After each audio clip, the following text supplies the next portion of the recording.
Tu la sens? Tu la sens la pression dès qu'il s'agit de parler d'un produit Apple? Bah non, bah pas du tout, moi dans tous les cas, tout va bien. Bienvenue sur ma chaîne YouTube PP World pour le test d'un produit dont on parle beaucoup quand même dans le monde entier depuis un petit moment, enfin depuis qu'il a été annoncé et qu'il est sorti, les AirPods d'Apple. Alors je refuse de les appeler AirPods 2 ou génération 2 et je vais vous dire pourquoi dans ce test. Et ne ratez pas les bonus à la fin de la vidéo, hein. Tournez la GoPro dans Paris, vous allez voir, c'est ce test, comment ça va se passer? Je vais dresser le tableau des AirPods. Le début des AirPods, c'est quoi exactement techniquement et quelle est l'évolution justement vers les AirPods 2019. Après, ce sera le test réel, c'est-à-dire moi je viens de passer un mois avec ces choses arrimées à mon conduit auditif. Autant vous dire que je vais vous en parler vraiment, hein, vous allez voir. Et à la fin, il y aura les plus et les moins. Hop, on va commencer par le tour du propriétaire. Mais qui es-tu, petit AirPod? Les AirPods ont été lancés par Apple en décembre 2016. Ce sont des écouteurs True Wireless, dans True Wireless, ça veut dire qu'il n'y a pas de câble entre les deux, hein, alléluia, tant mieux. Bluetooth, donc écouteur. Alors l'écouteur a la particularité suivante, quand on le place dans le pavillon auriculaire, il se positionne à l'entrée du conduit auditif, mais il ne bloque pas le conduit auditif, c'est-à-dire qu'en effet, on peut écouter ce qu'il y a dehors. On entend les bus, les voitures, les gens qui parlent, contrairement à l'intra. Voici un intra. L'intra, c'est comme un bouchon. Ça se met directement à l'entrée du conduit auditif, mais ça rentre dans le conduit auditif. Et dans ce cas-là, ça bloque le son, enfin une partie du son. Il y a même des intras qui ont en plus annulation de bruit, tandis que là, en effet, ça laisse le champ ouvert sur l'extérieur. Oh là là, j'entends mes mains. Et là, on bloque le son, je les entends moins. Écouteurs intra. Pour mettre fin aux légendes urbaines, sachez que ce n'est pas Apple qui a inventé le concept des True Wireless, hein, pas du tout. C'est une marque qui s'appelle Bragi, qui avait lancé des modèles en 2015. Même chose au Japon, j'étais au Japon à ce moment-là, il y avait la marque Onkyo qui avait en 2015 un concept également de produits True Wireless. Mais le coup de génie total et incroyable et incredible d'Apple, c'est d'avoir créé un form factor de folie avec en effet les écouteurs et les petites tiges qui assurent une captation absolument dingue des voix humaines. Ça, c'était vraiment le coup de génie qui a été imité par tout le monde parce que là, vraiment, ça fonctionne de folie. Mais le succès des AirPods, c'est également ceci. La boîte qui protège le produit, la boîte qui recharge les produits, on ferme, c'est merveilleux, c'est le coffre-fort magique avec en même temps la batterie à l'intérieur. En effet, le concept est total. D'un côté, ils ont démocratisé les AirPods, donc en effet le True Wireless écouteur avec les tiges pour capter la voix, et en même temps, le boîtier de rechargement qui est vraiment hyper pratique, c'est super stylé, c'est vraiment le truc complètement insane. Ça a été un succès absolument dingue qui continue d'ailleurs, parce que figurez-vous qu'à ma connaissance, Apple détient à peu près 50% du marché des systèmes comme ça True Wireless. Donc c'est un succès qui est mondial, global, le produit a été imité, copié de tous les côtés. Vous les attendiez, hein. Je vais vous parler maintenant des AirPods 2019. Alors moi j'ai un mal fou à les appeler AirPods 2 ou AirPods génération 2. D'ailleurs Apple ne le fait pas et je sais pourquoi ils ne le font pas, je vais vous le dire tout de suite. Alors quelles sont les différences? Ouh, on trempe des genoux. Quelles sont les différences entre les AirPods que vous possédez peut-être déjà, donc les 2016, et les 2019? On va commencer par l'audio. Parce qu'il n'y a pas de différence. Voilà, ça a beau avoir 2 ans et demi, Apple n'a rien changé sur les AirPods côté audio. C'est les mêmes transducteurs, entre guillemets, les mêmes haut-parleurs.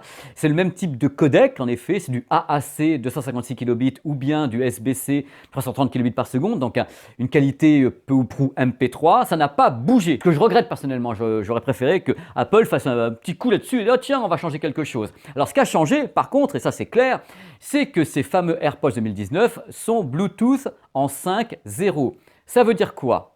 Ça ne veut surtout pas dire que le son est meilleur. Parce qu'en effet, j'ai commencé à lire des choses sur Internet. Oui, alors c'est Bluetooth 5.0, le son va être meilleur. Hein. Ça n'a rien changé puisque le Bluetooth 5.0 est utilisé dans le cas présent pour l'appairage, pour la rapidité d'appairage ainsi que pour la stabilité de l'appairage. En effet, on a gagné un temps fou. On peut appairer maintenant grâce au 5.0 avec un matériel 5.0. En 3 secondes, vous appairez les AirPods. Le truc sympa également avec les AirPods 2019, c'est que vous n'avez pas besoin de tapoter ici 2 fois pour activer Siri. Hein, dans le cas où vous êtes sous iOS, vous dites seulement dis Siri et puis hop, et ça y est, ça part. C'est génial. Je tiens à dire un truc absolument important également. Les AirPods ne sont pas réservés au matériel Apple. J'ai lu des choses incroyables. Si vous avez Android, vous pouvez appairer les AirPods. Voilà, c'est pas uniquement réservé. Il manquerait plus que ça en plus. Non, je connais Apple, ils sont capables de le faire. Mais là, c'est pas le cas. C'est pour tout le monde. Il n'y a que Siri qui est pour les gens qui sont sous iOS. Donc, la différence principale entre les AirPods 2019 et ceux 2016 que vous avez peut-être à nouveau, c'est la nouvelle puce qui est dedans, qui s'appelle la H1, une puce Apple, qui cadre en effet avec les spécificités du Bluetooth 5.0, la vitesse d'appairage, la consommation d'énergie qui est réduite, ainsi que la latence qui est réduite, du moins sur le papier. C'est beau, c'est magnifique. Il y a également la boîte de recharge qui est ici et qui peut être rechargé directement avec le protocole QI, c'est-à-dire qu'en effet on pose ça sur un chargeur par induction avec les petites bestioles à l'intérieur et la recharge se fait très rapidement, c'est très cool, c'est vraiment génial.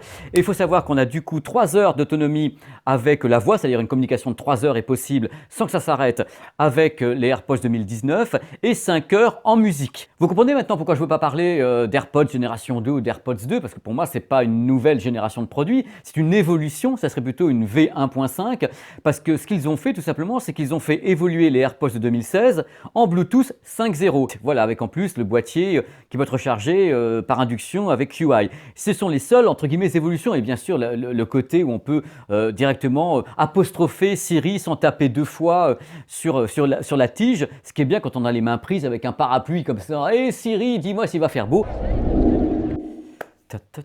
Mais qu'est-ce que j'en ai pensé? Je connais bien déjà les anciens modèles puisque je les ai et je suis équipé également d'iPhone. Hein. Je n'ai pas que des Android, arrêtez les légendes urbaines. Alors ce que j'ai trouvé en effet, c'est que l'appairage rapide fonctionne vraiment divinement bien. Ça qu'on soit clair, je vous le dis les yeux dans les yeux, l'appairage en 3 secondes à peu près, c'est super. Je n'ai pas eu de désappairage, c'est-à-dire en effet je me baladais à côté avec quelquefois l'iPhone dans le sac, machin, truc ou un peu plus loin, ça désappaire pas. C'est une très belle stabilité globale. Concernant la qualité audio, vous le savez, je suis un mec qui aime l'audio. C'est pas pour autant que je suis un intégriste de l'audio et je sais tout écouter et tout juger en mettant un curseur là-dessus. Moi, ce qui m'ennuie avec ce produit, c'est que ce sont des écouteurs et pas des intras. Ça fait qu'en effet, on positionne comme on peut dans le pavillon auriculaire et on essaie de positionner devant le conduit auditif. Déjà, quand vous écoutez de la musique avec ce système, si vous bougez un tout petit peu comme ça, les écouteurs, vous allez voir que le son change carrément. C'est-à-dire qu'en effet, on n'est pas à l'intérieur du conduit. Donc ça me pose un problème pour notamment le rendu du grave. Il faut que Apple pousse pas mal sur le grave. En effet, c'est ce qu'ils font pour essayer d'avoir un petit peu le grave parce que sinon, il y a un battement entre l'écouteur et l'entrée de votre conduit. Puisqu'en effet, on écoute ce qui est à l'extérieur en même temps puisque ça ne ferme pas. Alors le truc, c'est que le médium, alors il faut savoir que dans le son, il y a le grave, le médium et l'aigu. Le médium, c'est certains instruments et c'est les voix. Le médium passe très bien. En effet, on a la voix des chanteurs, des chanteuses très claires, certains instruments. Pourquoi? Parce qu'en effet, ce système a vraiment été, je pense, basé, conçu et appuyé pour les voix humaines. C'est-à-dire en effet qu'on vous entende et que vous entendiez les voix humaines. Donc cette partie, entre guillemets, du spectre audio est assez bien retranscrite parce qu'en effet, ça colle avec ce que voulait Apple avec ce produit. Apple n'a pas créé un produit hi-fi, super ARS, 24 bits. Il a fait dans l'efficace, qu'on entende bien les voix humaines, qu'il y ait une belle captation des voix humaines, qu'on entende correctement la musique pour 70% de la planète et que tout le monde dise pas oui, il manque ci, il manque ça, ils sont allés droit au but. Alors donc le grave, vous en avez si vous positionnez bien et Apple surjoue un petit peu. Le médium, donc les voix humaines, les chanteurs, certains instruments, c'est ok. L'aigu, les aigus, ils font ce qu'ils peuvent, ils sont là, c'est un petit peu brouillon, c'est un petit peu détaché, c'est pas super précis, mais encore une fois, je pense que ça convient à 70%, 80% de la planète. Donc moi, en effet, je regrette, entre guillemets, qu'on n'ait pas pu se pousser sur la qualité audio avec ce que font les concurrents en face, donc les Bose, les Sennheiser, les Jabra et autres qui poussent de leur côté sur les signaux avec des intras en aptX, en LDAC et autres. Bon, c'est pas ce que voulait faire Apple, c'est son choix, et moi je ne critique pas les gens qui ne veulent pas aller plus loin que ce que propose ce produit. C'est parce qu'en effet, ils y trouvent leur compte, ils sont très heureux, et moi je leur dis tant mieux, c'est tout, point à la ligne, mais je dis ce que j'en pensais. Dans tous les cas, moi en tant que mec qui écoute de la musique, je préfère utiliser ce système pour la captation des voix, pour qu'on puisse m'entendre en effet correctement quand je parle à quelqu'un, que je puisse entendre quelqu'un, et je trouve ça merveilleux. C'est ce que j'ai de mieux au monde pour me faire entendre, dans tous les cas. Mais pour la musique, il y a des concurrents en face et il y a du monde. Globalement, le produit est bon, aussi bon que l'était le modèle 2016. Est-ce qu'il y a un fossé entre les deux produits? Non. Est-ce que je le regrette? Oui, parce que je dis qu'au bout de 2 ans et demi, qu'on n'ait toujours pas travaillé un peu plus l'audio, qu'on n'ait pas créé quelque chose de plus exceptionnel, il y a quand même une petite paresse derrière. Je trouve que c'est une amélioration paresseuse de ce qui existe déjà, mais en même temps, est-ce que Apple a tort de faire ça alors que les AirPods dans la version classique semblent satisfaire une grande partie de la planète? C'est la question que je me pose. C'est là où vous allez pouvoir répondre dans les commentaires, puisque cette vidéo n'est qu'une proposition. Moi, je vous dis ce que j'en pense, on en parle entre nous, on est là pour ça. Moi, je n'ai pas la science infuse, c'est la vie d'un homme, et vous avez vos avis à donner, et je suis là pour les écouter, les lire avec grand plaisir. Pour résumer ce test, voici les plus et les moins. Vous voyez, quand même beaucoup de plus, vous verrez. Les plus, le concept, avec la tige, la captation de la voix, c'est absolument génial, ce concept, c'est fabuleux. La qualité de la captation des voix, justement, je trouve ça vachement bien. Qualité de retranscription des voix dans les écouteurs, quand quelqu'un vous parle au téléphone et tout, je trouve ça vraiment nickel, c'est bien fait. La rapidité de l'appairage, maintenant en Bluetooth 5.0 avec la version 2019, ça s'appaire à une vitesse grand V, je trouve ça vraiment fabuleux. La stabilité de l'appairage, pas de décrochage, c'est le pied, je trouve ça vraiment bien. La latence réduite, très bonne dynamique audio, c'est-à-dire qu'en effet j'ai des griefs sur la qualité de l'audio, mais la dynamique est là, je veux dire il y a une bonne dynamique audio qui est derrière. Le rendu de la musique est globalement suffisant pour la plupart des gens, c'est-à-dire qu'en effet c'est pas suffisant pour moi, mais pour la plupart des gens, ça colle, c'est très bien, tout le monde est content, tant mieux, moi je suis pour que les gens soient heureux, vous savez, hein. Oh là là, quand ils sont heureux, et moi aussi. L'autonomie de 5 heures en musique et 3 ans en communication, c'est vraiment un plus. Le boîtier sans fil, bien sûr, vous avez le choix de ne pas l'acheter, mais enfin le boîtier sans fil avec le QI qu'on pose directement comme ça sur un boîtier de chargement à induction, je trouve ça vachement bien, que c'est super pratique. Pour moi, c'est l'instrument idéal de l'écosystème Apple, pour FaceTime, pour les iPhones, pour la communication, les appels téléphoniques, c'est l'instrument idéal. Ça rentre dans l'écosystème Apple, mais à fond, quoi, je veux dire. Ils ont joué leur jeu. Voici maintenant les moins concernant les AirPods 2019, messieurs, dames de bonne famille. Je vais commencer par aucun effort sur la section audio. Donc ça m'ennuie, c'est un manque d'innovation, c'est paresseux, voilà. Cette partie-là est paresseuse, pas tout, mais cette partie-là. Il n'y a aucun effort pour optimiser la tenue dans l'oreille, parce qu'en effet, le produit est fixe, il n'y a pas d'embout, il n'y a rien du tout, donc ça dépendra vraiment du conduit auditif et du pavillon auriculaire. Avec le système d'écouteurs, donc on entend les bruits externes, vous n'êtes pas isolé. Les intras permettent de t'isoler, et les AirPods, pas du tout. Voilà, mais c'est un concept, c'est parce que Apple l'a voulu comme ça. Dans la qualité audio, il y a un truc que je n'ai pas dit tout à l'heure, parce qu'en effet, c'était pas un plus, c'est un moins. Le son peut être vite agressif. C'est qu'en effet, comme il y a beaucoup de médiums, que le grave peut de temps en temps venir un peu par-dessus pour essayer d'exister et que l'aigu est un petit peu brouillon, ça peut vite devenir agressif. Ça dépendra de votre source. Moi, j'ai eu des moments où c'était très agressif. Ça peut arriver. J'ai pas dit tout le temps. Je dis ça peut arriver. Pour moi, c'est pas une génération 2. C'est ce que j'appelle une génération 1.5. Donc moi, j'attends la vraie génération 2 de la part d'Apple et j'attends ça de pied ferme parce que je reste quelqu'un qui aime l'innovation et qui aime la technologie et je pense que Apple peut faire mieux que ça. Également, j'ai eu des problèmes avec D-Siri. Quelquefois, D-Siri est capricieux. Voilà. On va bientôt conclure en se posant la question quand même de savoir est-ce que ça vaut le coup, si vous possédez déjà les AirPods 2016, de basculer vers les AirPods 2019. Donc voilà. Et moi, j'avais espoir également, étant donné que je suis utilisateur, que ça progresse encore plus, qu'on m'épate encore plus. Voilà, j'ai été épaté par certaines choses, mais pas par l'audio. C'est dommage dans tous les cas. N'hésitez pas à commenter et je serai là pour regarder vos commentaires parce qu'une vidéo, c'est une proposition. Enfin, quand je vous dis quelque chose, vous répondez, on en parle, on est là pour ça. C'est ça qui est important. Donc, on débat avec courtoisie. Dans tous les cas, ça me fera plaisir. Voilà, n'hésitez pas à aller sur la chaîne, il y a plein de trucs pour vous, il y a plein de trucs qui peuvent vous rendre heureux, dans tous les cas j'espère. Moi je vous embrasse et je vous remercie d'avoir tenu bon pendant cette vidéo qui est toujours longue parce que j'ai besoin de m'exprimer, parce que j'ai des trucs à dire.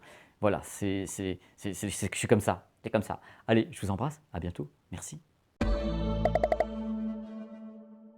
faut savoir un truc important concernant les AirPods, c'est que c'est beaucoup plus qu'uniquement des écouteurs Bluetooth, c'est un marqueur social, sociétal, c'est presque, ça fait bien de les avoir.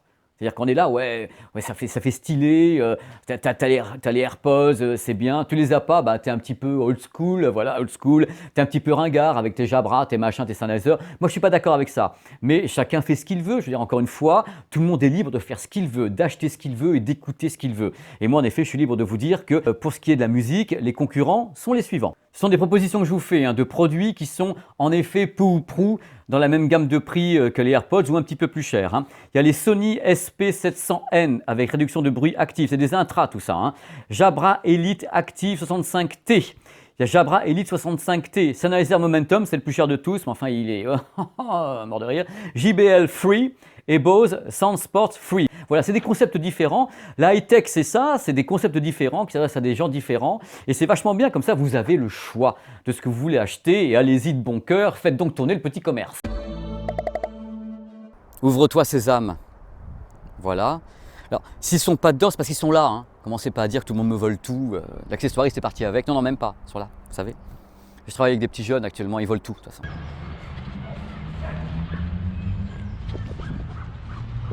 Bêtisier.